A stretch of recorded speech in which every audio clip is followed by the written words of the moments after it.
Deuxième épître de Paul à Timothée, chapitre 1. Paul, apôtre de Jésus-Christ par la volonté de Dieu, pour annoncer la promesse de la vie qui est en Jésus-Christ, à Timothée, mon enfant bien-aimé. Que la grâce, la miséricorde et la paix te soient données de la part de Dieu le Père et de Jésus-Christ notre Seigneur.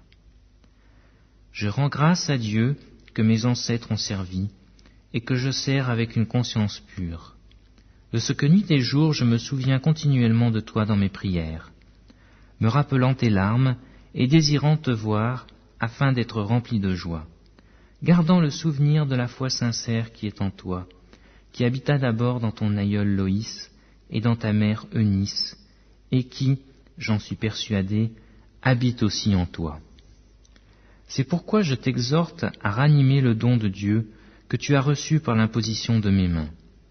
Car ce n'est pas un esprit de timidité que Dieu nous a donné, mais un esprit de force, d'amour et de sagesse.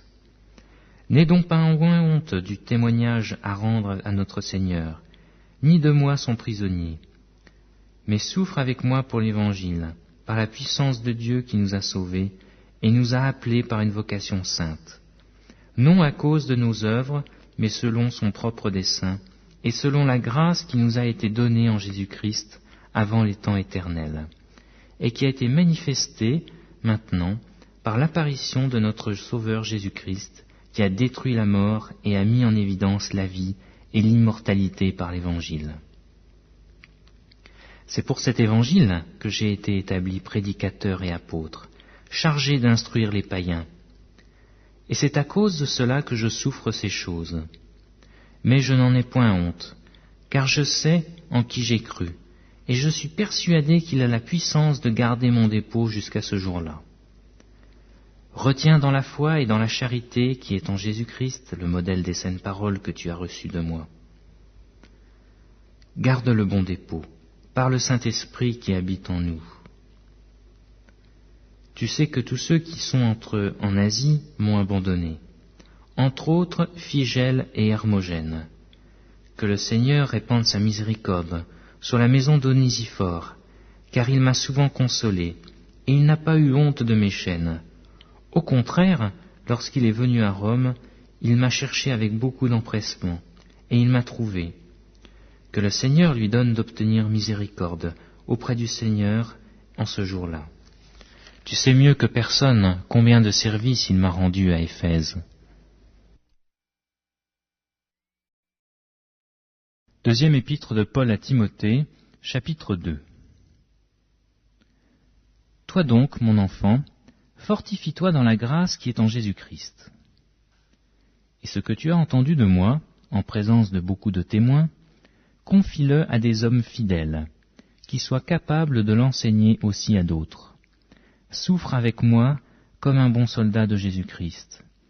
Il n'est pas de soldat qui s'embarrasse des affaires de la vie, s'il veut plaire à celui qui l'a enrôlé.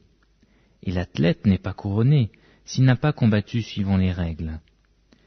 Il faut que le laboureur travaille avant de recueillir les fruits. Comprends ce que je dis, car le Seigneur te donnera de l'intelligence en toutes choses.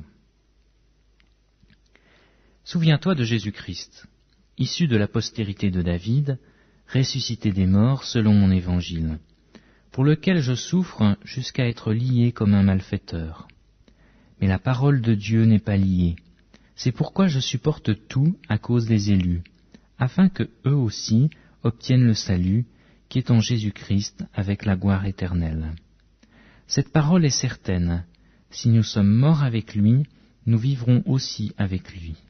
Si nous persévérons, nous régnerons aussi avec lui. Si nous le renions, lui aussi nous reniera. Si nous sommes infidèles, il demeure fidèle, car il ne peut se renier lui-même.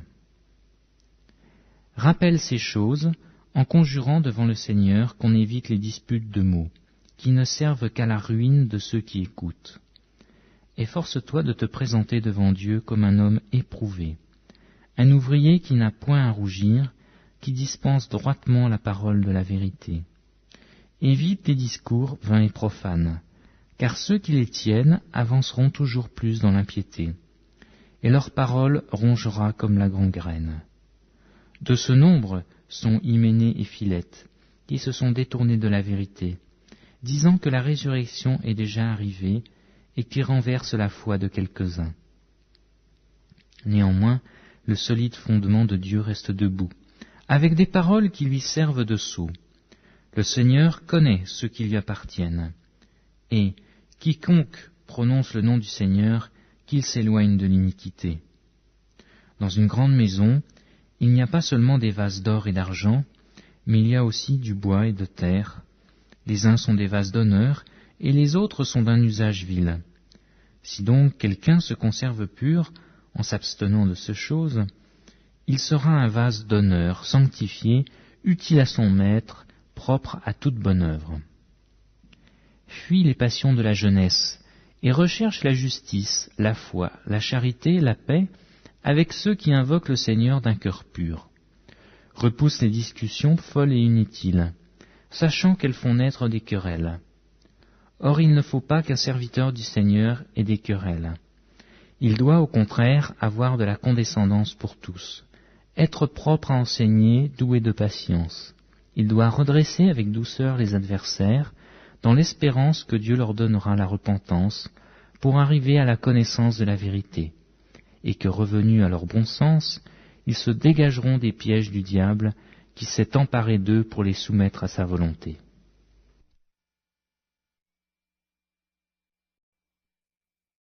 Deuxième épître à Timothée, chapitre 3.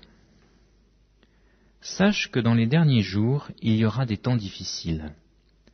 Car les hommes seront égoïstes, amis de l'argent, fanfarons, hautains, blasphémateurs, rebelles à leurs parents, ingrats, irréligieux, insensibles, déloyaux, calomniateurs, intempérants, cruels, ennemis des gens de bien, traîtres, emportés, enflés d'orgueil, aimant le plaisir plus que Dieu, ayant l'apparence de la piété, mais reniant ce qui en fait la force.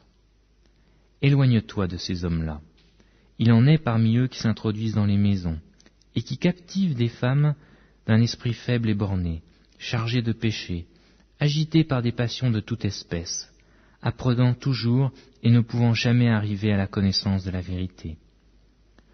De même que Janès et Jambres s'opposèrent à Moïse, de même ces hommes s'opposent à la vérité, étant corrompus d'enseignement, réprouvés en ce qui concerne la foi.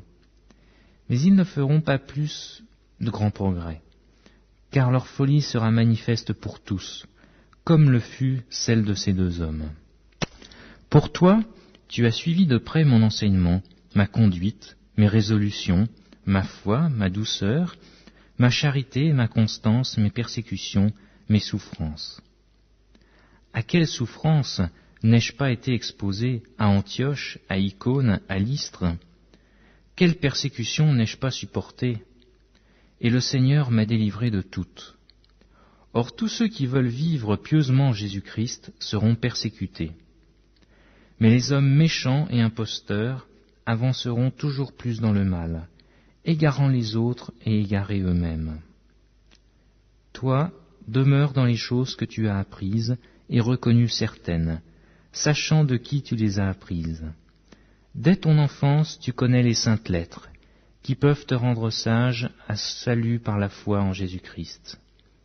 Toute l'écriture est inspirée de Dieu, et utile pour enseigner, pour convaincre, pour corriger, pour instruire dans la justice, afin que l'homme de Dieu soit accompli et propre à toute bonne œuvre.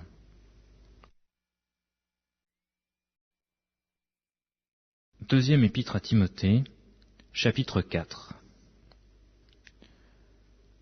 Je t'en conjure devant Dieu et devant le Seigneur Jésus-Christ, qui doit juger les vivants et les morts, et au nom de son apparition et de son royaume, prêche la parole, insiste en toute occasion, favorable ou non, reprend, censure, exhorte, avec toute douceur et en instruisant.